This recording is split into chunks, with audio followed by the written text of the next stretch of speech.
В январе 2015 года Бред Вененгар и его сын Зак отправились на мотопрогулку по живописным окрестностям города Литл Рок, штат Арканзас. Внезапно мужчины увидели некий объект, лежащий на поле недалеко от дороги. Что-то подсказывало им остановить свои мотоциклы и осмотреть предмет поближе. В траве Бред и Зак увидели переноску для животных. В некоторых местах она была разодрана, как будто кто-то внутри отчаянно пытался вырваться наружу. Байкеры не были готовы к тому, что обнаружили внутри переноски через мгновение. Одним погожим зимним днем в январе 2015 года Бред Вененгар и его сын сели на свои мотоциклы и выехали на большую дорогу. Проезжая мимо сельской местности к востоку от Литл Рок, штат Арканзас, они увидели клетку, лежащую в траве у дороги. Что-то заставило их остановиться и осмотреть клетку. Назовите это судьбой или простой интуицией, но байкеры решили изучить подозрительный предмет. То, что оказалось внутри, вызвало у мужчин настоящий шок. Бред и Зак заметили, что верхняя часть переноски была сильно повреждена. Было очевидно, что кто-то или что-то в клетке отчаянно пытался вырваться. Отец и сын открыли коробку, выпустив на свободу большую черную собаку, которая была невероятно худой. В клетке было много фекалий, от самой собаки шло такое ужасное зловоние,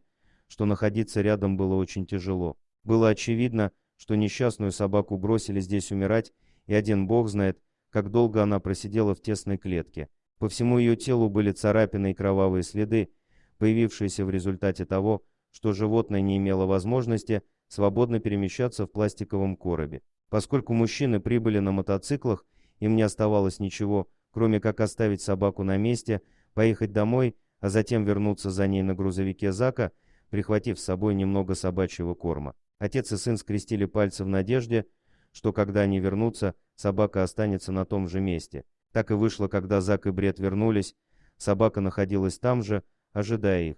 «Я боялся, что мы опоздаем», — написал Бред в своей публикации на Facebook. Но потом я услышал слабое рычание и подумал, если у тебя хватает сил, чтобы рычать, значит их хватит на то, чтобы выжить. Отец и сын осторожно поместили собаку на заднем месте машины и поехали домой. Они дали собаке кличку Чарли Браво в честь модели мотоцикла Honda, на которой ехали в тот роковой день. После столь необходимых водных процедур Чарли отвезли к ветеринару. Когти Чарли так сильно отросли, что начали врастать в лапы собаки. Это причиняло ей так много боли, что она едва могла ходить.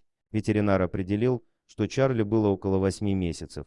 Сначала Бред не собирался оставлять Чарли у себя, так как у него уже было несколько собак дома. Но когда Чарли поправилась и приобрела должный вид, Бред и его семья просто влюбились в эту замечательную собаку. Теперь они уже просто не могли представить свою жизнь без Чарли. История спасения Чарли оставила неизгладимый след не только в ее жизни, пишет Бред. Когда мы нашли Чарли, она сидела в тесном ящике, полностью измученная и истощенная. Для нас этот ящик является аналогией тюрьмы, где люди сидят в заключении. Сегодня Чарли красивая, счастливая и жизнерадостная собака. На своем примере она показывает нам, что даже небольшая помощь для кого-то может изменить всю его жизнь. Когда историю Чарли опубликовали на Facebook, семья Вененгар стала получать пожертвования от неравнодушных людей, чтобы помочь оплатить расходы на услуги ветеринара и лечение собаки. Они получили приличную сумму денег, большую часть которых пожертвовали в фонд местного приюта для животных. Чарли никогда больше не бросит и не оставит в одиночестве. Дорогие друзья, если вам понравилось видео, поставьте лайк, а также подписывайтесь на канал, где найдете еще много интересного.